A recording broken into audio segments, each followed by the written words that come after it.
Jennifer trudged home listlessly, dragging her feet. She didn't even notice anything around her. Splash! Her shoe landed in a puddle, scooping up murky rainwater, and she didn't even register it.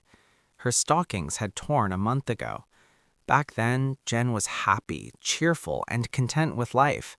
But today, neither the approaching spring, nor the playful warm sun, nor the first sticky leaves on the trees brought her joy. What did she care about the cheerful chirping of birds and the tangy smells of spring when she didn't even want to live? She wanted to scream, cry, scratch herself to claw out this sorrow from her chest. It had coiled near her heart like a venomous snake, hissing slyly, stinging, and not letting her live. The anxious honk of a horn, the screech of brakes, and a choice, elaborate string of curses became the last straw. It broke through. Tears streamed down her cheeks. She didn't even wipe them away, just stood at the crosswalk, arms hanging limp, indifferently staring at the rain-splattered windshield of some foreign car. Inside, the driver was yelling something and waving his hands, then shook his fist at her. But seeing her state, he spat in frustration and drove off, away from trouble. As a farewell, the irritated shout reached her. "You idiot, moron! Stay home and you'll be safer." Jennifer barely made it to the saving sidewalk, clinging to the traffic light and the railing. No, this can't go on. She needed to sit somewhere, or she wouldn't take another step. Her legs trembled, her vision darkened, and her hands automatically clutched her bag, which she had even forgotten about, along with her documents and money. Finally, she wearily sank onto a bench in some quiet courtyard. God, I almost got hit by a car. I nearly died. Her cold palms sweated and shook unpleasantly as if from intoxication. Muttering quietly to herself, she continued. Maybe it would have been for the best. All the torment would end at once and peace would come. She felt so sorry for herself, and from self-pity, she burst into tears again. She imagined her lifeless body sprawled on the wet pavement, onlookers gathering, an ambulance arriving, medics bustling, trying to inject her with something, then orderlies covering her with a white sheet and stern police officers drawing up a report. Then, before her inner eye, she saw her pale husband in a black suit at her grave, clutching carnations, or no, chrysanthemums, since they're funeral flowers. There he is, kneeling, tossing the bouquet on the velvet mound, his pants getting sandy and clayey, his palms too. Then she imagined her husband carefully brushing the red clay off his expensive suit, the one she had bought him for herself, and she even got angry at that thought. "You idiot, moron!" Jen repeated the driver's last parting words that he had called her, and somehow it even amused her. She had just been crying as if the world had collapsed, and then suddenly started laughing hysterically. Nerves. Nerves. Then she remembered her husband's smiling face, his playful, familiar Jenny, Bunny, and the forgotten resentment returned. Why did that driver curse at such an unhappy, tear-streaked, scratched-up her? Hadn't she been through enough in the last month? She even stopped sleeping properly at night. Day after day, the iron vice of suspicion squeezed Jen in its merciless grip. More and more often, she imagined how eloquently and inexorably the evidence pointed to her beloved husband's infidelity. It all started when Ryan came home late from work on Thursday. She hadn't paid much attention then. Late, so what? His job was demanding, his position responsible, burdened with duties. But a week later, when Jen was cleaning her husband's jacket, she felt something rustling in the pocket and found theater tickets. 2, exactly for that Thursday. She frowned but said nothing. No need to start a scene over nothing. Maybe she was overreacting. That evening, she set the table for dinner, put on light music, then they moved to the couch, and she snuggled up to her husband. With a sad sigh, "Ryan, darling, we haven't gone out anywhere in so long. Let's at least go to the theater this weekend." Innocently looking into his eyes, Jennifer tried to spot confusion in them. She had discovered the evidence in his pocket, after all. But Ryan didn't even bat an eye. "You're my smart one, as always, right? Of course we'll go." And he pecked his wife on the cheek. His confidence and calm reassured Jen. Who knows where those damned tickets came from? Forget them. They did go to the theater together. Incidentally, neither liked the play. And he never mentioned those earlier tickets found in his pockets. But a week later, her husband came home later than usual again, and he smelled unpleasantly of gasoline with his sleeve and jacket pockets stained. His explanation sounded quite plausible. He helped push a colleague's stuck car. "Sorry, Bunny, the smell. I'll clean it up right now." Ryan left the jacket on the balcony and disappeared into the bathroom. Water started running. Jen hung the jacket closer to the window to air it out. "Phew, what a stench. Did they dunk you in that gasoline?" Jen muttered, and she was about to close the balcony door tighter, but then her sensitive nose caught not only the gasoline smell. From her husband's jacket wafted a subtle aroma of expensive perfume, fresh and slightly tart. Jen returned and carefully inspected the pockets.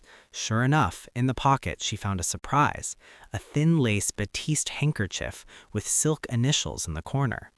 "Well, your colleague sure is fancy." Jen tossed the jacket on the floor and didn't even pick it up. Ryan entered the living room and Jen hastily hid the evidence in her robe pocket. Smoothing his hair, Ryan wanted to say something like, "What do you think, Jen, if—" But then he noticed his wife's tense pose. "What happened, Jenny? Did someone call?" She clutched her find in her pocket and casually replied, "No, nothing, Ryan. Hang up your jacket. It fell. And open the window wider. We could suffocate from this amber." And she slipped past her husband into the bedroom. At night, when Ryan had already fallen asleep, Jen, trying not to creak the bed, tiptoed to the balcony and, glancing back at the door, searched the jacket again. Pockets. Nothing. Quietly, as she went to the bathroom, laid out the handkerchief on the shelf. Thin, elegant, with laced edges. In the corner, a silk monogram. Letters M.R. What does that mean? Name with last name? Name with patronymic? Or, say, Margot plus Ryan, for example? Or some Margot, say. No. She clutched her head and groaned, "God, I'll go crazy from all this." Sitting like that on the edge of the bathtub, about to burst into tears, Jen still calmed down, took a deep breath, and hid the evidence in the laundry basket. Then she returned to the bedroom. Ryan was snoring softly and didn't even notice his wife's absence. "Sleeping like a baby as if his conscience is clear," Jen grumbled quietly. Ryan slept blissfully, smiling in his sleep, hugging his pillow as if truly an innocent lamb. She wanted to shake him awake and shout right in his face, "You're cheating on me. Who is this M.R.?" But it was so absurd, so unlike their past life that it occurred to her, nonsense. This is nonsense. Time for bed. Morning is wiser than evening, and tomorrow a reasonable explanation will be found for all these surprises. It can't be otherwise. But from the very morning, troubles poured in from all sides. Ryan was driving Jen to work and stopped at a gas station. While he was filling up, Jen found candy wrappers from expensive chocolates under the seat, right on the floor, and a scrap of paper with a hastily scribbled phone number. She stuffed the note in her pocket. Why, she didn't know herself. That evening, leaving work, she couldn't resist and dialed the number, but she wished she hadn't. There, she only heard someone sigh and silence in response. She didn't dare speak, and from the other end, no one responded either, waiting. They talked, breathing silently. She couldn't take it and hung up. Her nerves gave out. That evening, Ryan tossed his jacket on the dresser. It was his habit. Jen often put away his jackets or coats in the wardrobe, and now she wanted to hang her husband's jacket in the wardrobe as usual. On the lapel, a long woman's hair, blonde. Jen's vision darkened. Again? How much more? But the thickest and most poisonous drop for Jen was the find that truly frightened her. Mysterious powders she found in her husband's desk drawer in his office. He had hidden them deep, pressed under papers. Why powders, not pills? So they dissolve better, easier to mix into food or drink. He's plotting something, no doubt. A few days later, Margot dropped by to see Jennifer. They drank tea in the kitchen, chatting about everything and nothing. Suddenly, Margot asked seriously, "Come on, spill it. What's going on in your family? I can see it. You look awful." Complaining didn't appeal and admitting her suspicions even less, so what if it's just her imagination? Jen waved it off casually. Once you get married, you'll understand that family life isn't just honey but wormwood too. Nothing special, just routine.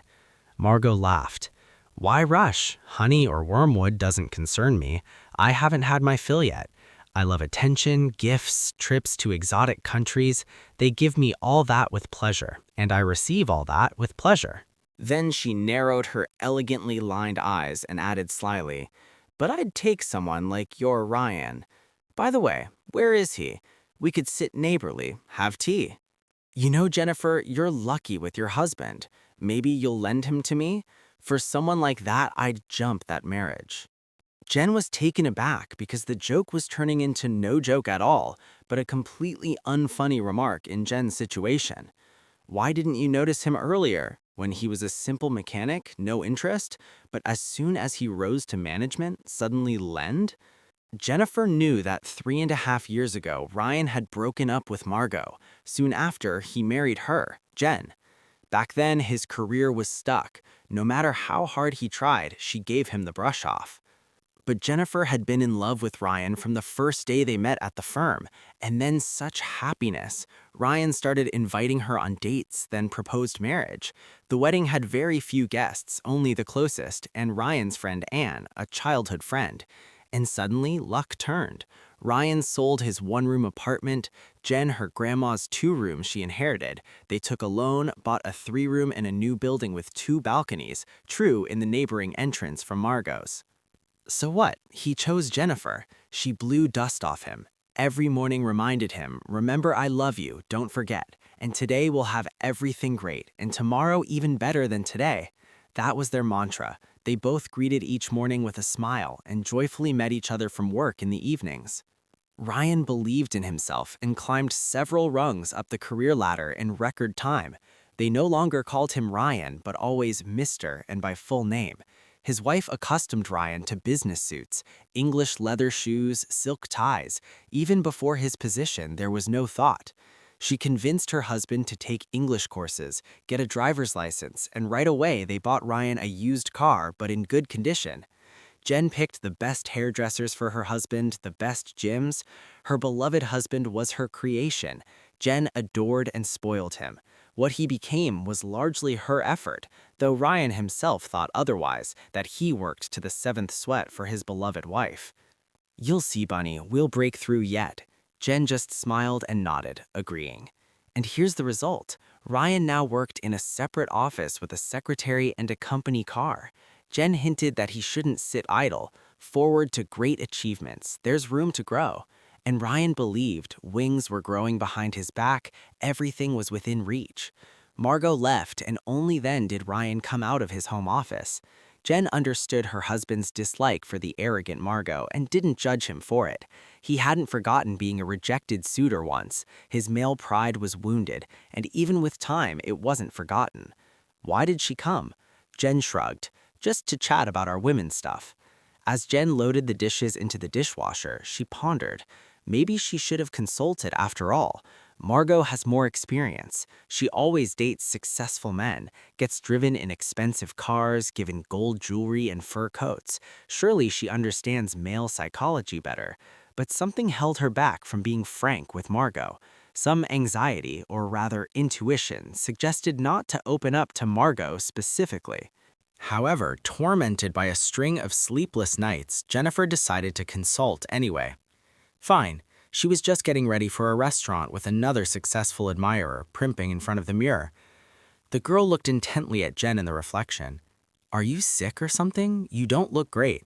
Jen didn't have time to answer. The phone rang. Margot was styling her golden locks at that moment and asked, Take it, Jen, my hands are busy. A thick baritone asked for some Margot Robbie.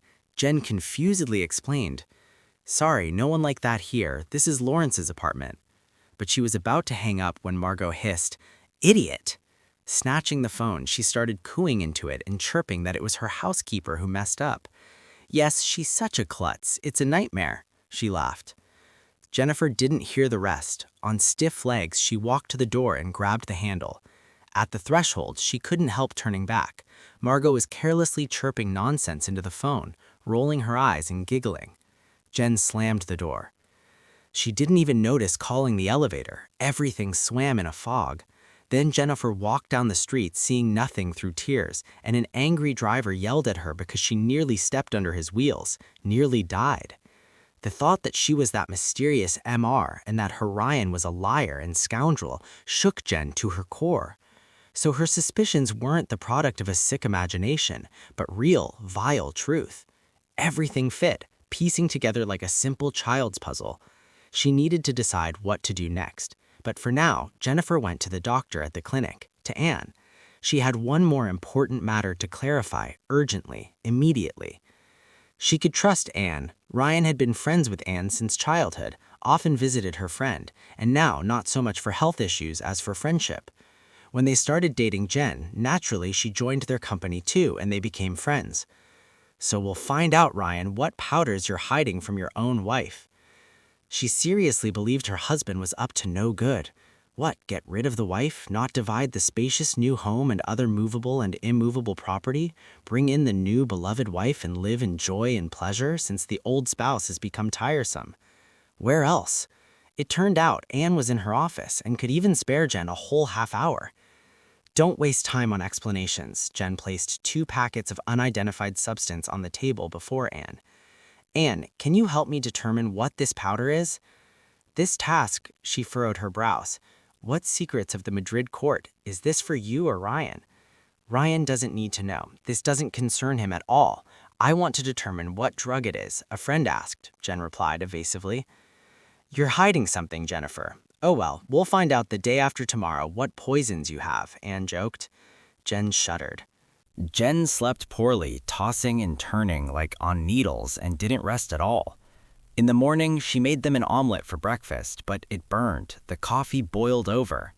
Dinner, Jen ruined too. She baked meat for Ryan, but salted it with baking soda instead of salt. How she managed that, since they don't even look alike. She apologized embarrassedly, and Ryan calmed her. Big deal, we'll order pizza now. Better confess what's happening to you. Lately, you're not yourself. What's gnawing at you? Problems at work? Quit then. Can't I support our family? I earn well, thank God. No, Ryan, just upset about the meat. Really, better order pizza. Nothing worth interrogating me over. Interrogating? Ryan was puzzled. He hadn't thought of that. What's with you, Jen? He waited for the delivery. They ate in silence. Then Jen, citing a migraine, went to bed. He puzzledly loaded the dishes into the dishwasher, then went to the bedroom.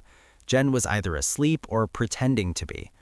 Ryan left her alone. Morning is wiser than evening. Finally, the long-awaited Thursday arrived. Jen could have called Anne, but she decided to meet in person.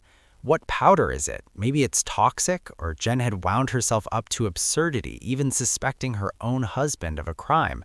But everything cleared up, fortunately. It turned out to be just powders for gastritis. For gastritis? Just that? Are you sure? Jen was stunned. There you go, poisoner. Moreover, I remembered, I recommended these powders to him myself, sent him to the pharmacy with the prescription. Potassium something. What's going on with you two? And then it burst out. She confessed everything, that she suspects her husband of cheating and that it's possible they, with his mistress, plotted something bad against Jen. I recently overheard a fragment of a conversation, something like, the drug should work, and I wouldn't want her to suffer. And then these jumped into my eyes. I thought Ryan wants to poison me, to get rid of me and unite with his... You fool, you fool. What nonsense you've cooked up. Better talk to your husband than invent such rubbish. Ryan talked to me recently. It was about a dog. A dog? Jen sank. How's that? Imagine, my dog got sick. I was so worried, very afraid I'd have to put her down, but I didn't want her to suffer and be in pain. Now she's in the clinic. They operated. Everything will be fine. She's recovering. So your husband is clean and isn't plotting poisoning against you. To think of such a thing. And here's what. Here's my colleague's card. Hold it. She's not just a psychotherapist, but a psychiatrist. I'll call her, say you're from me, or your cuckoo has slipped a bit on the path of detective stories. Maybe there's no mistress at all and you invented her. Ryan loves you so much. And don't tell Ryan what I fantasized, okay? Of course, we need to meet on the weekend like before. Me with Ryan and you with. Wait, Ryan will marinate chicken wings with rosemary and I'll do pork shish kebab. We'll sit, chat about something light, all the nonsense will blow out of your head. Anne reassured Jen about the poisoning, but the fact of infidelity didn't go anywhere. The closer she got to home, the more she doubted how to bring her husband to clean water. Well, I'll corner him with evidence, and what? He'll deny it. Unable to take the last steps, Jen stood in front of the house, feeling chills shake her, her heart fluttering unpleasantly. Too bad she had gastritis powders in her bag, not some banal heart Corvalol. That would do. Anyway, it was scary and shameful. Better if that car had really hit me. I'd be done suffering, she sobbed. Then warm hands gently landed on her shoulders and an anxious voice whispered in her ear, "God, Jenny, where have you been?" She shuddered. "I called everyone, even reached Anne. What did she tell you? I was so worried." Ryan gently pulled her to him. Jen couldn't hold back and spoke hurriedly, choking on tears. "I found those tickets in your pocket, then the handkerchief with initials and other evidence. I thought you had another." Fear flashed in Jen's eyes, then turned to pleading. "Tell me, or I can't take it anymore. You don't love her, right? There's nothing between you? I made it all up myself, scared myself." Jen wanted to confess to her husband about the detective investigations too, but then decided not to admit. No need. A loving wife can turn into a fool sometimes, but not a complete idiot. Anne didn't outdo all fools at once. "Who, dear?" Ryan lightly shook his wife by the shoulders. He had been scared by her state for a while, worried about her, but they couldn't talk properly. "Margot, that is M.R., her initials on the handkerchief." Jen whispered the friend's name barely audibly. And then Ryan understood everything. "My God, I suspected this woman wouldn't leave us alone, and that she's capable even of meanness. She often slipped me candy wrappers in the car, tickets in pockets for the theater for two, even hotel receipts as if I stayed there. I threw them all out regularly so as not to upset you if you found that nonsense, but apparently I didn't manage to throw something out. Could you really doubt me in my love for you? My silly one, you're the only one for me in the world." Ryan's lips trembled. "I need no one but you, hear me? Do you believe me? Don't let this Margot over the threshold anymore. Sooner or later, she'll back off." Jen sighed in relief and nodded. They stood embracing for a long time. What did they care about passers-by? For the first time in these months, she felt calm, and nothing threatened her happiness anymore. "You know, Bunny, I bought us theater tickets. We barely sat through that last play. Maybe this one will be better than the previous. What do you think?" Jennifer pressed against her husband. "Thank God it's over." "About that play, Jenny?" Her husband didn't understand. She nodded. "About everything, Ryan. The new play will definitely be better."